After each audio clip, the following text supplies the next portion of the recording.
एक दफ़ा का ज़िक्र है, एक बहुत सुंदर लड़की थी। उसका नाम था सिंड्रेला। वो अपने वालिद, सौतेली वालदा और 2 सौतेली बहनों के साथ रहती थी। वालिद की वफ़ात के बाद उसकी सौतेली वालदा उसे घर का फ़र्द भी नहीं मानती थी और घर का सारा कामकाज उसी से करवाती। सिंड्रेला बहुत अकेली हो गई थी। उसे माँ बाप बहुत याद आते, जो उससे बहुत प्यार करते थे। एक दिन शाही दरबारी ने ऐलान किया कि राजमहल में एक शाही दावत है और उसमें सभी लड़कियां आ सकती हैं। अरे वाह, क्या बात है! मैं अपनी लाल पोशाक पहन कर जाऊंगी।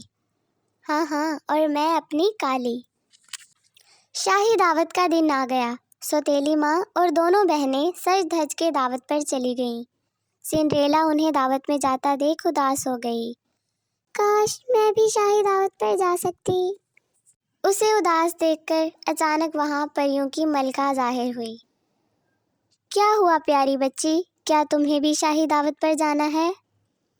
हाँ, मगर मैं अपने फटे पुराने कपड़ों में कैसे जाऊं? अपने आंसू पोंछ लो। परी ने अपनी जादुई छड़ी को घुमाया और एक खूबसूरत पोशाक में बदल दिया। अब सिंड्रेला एक राजकुमारी लग रही थी। मैं कितनी सुंदर लग रही हूँ, मुझे यकीन नहीं आ रहा।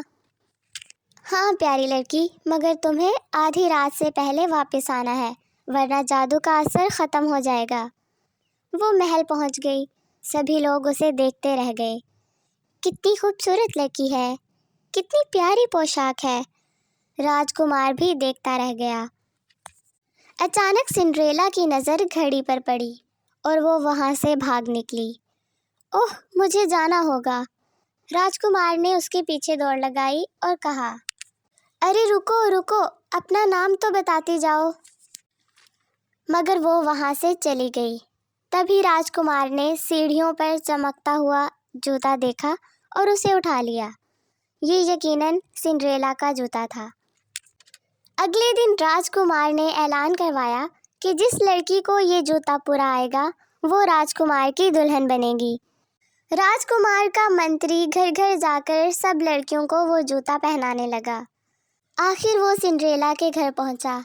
सिंड्रेला की दोनों बहनों ने वो जूता पहना, मगर उनका पाँव पूरा ना आया। अब आपकी बारी है, मंत्री ने सिंड्रेला से कहा। मगर ये एक नौकरानी है, उसकी माँ ने कहा। मगर ये भी जूता पहनेगी। और वो जूता उसने सिंड्रेला को पहनाया। सिंड्रेला को वो जूता पूरा आ गया। ये देखकर वहाँ सब हैरान हो गए। तभी वो परी मलका आई और उसने सिंड्रेला को फिर से राजकुमारी बना दिया।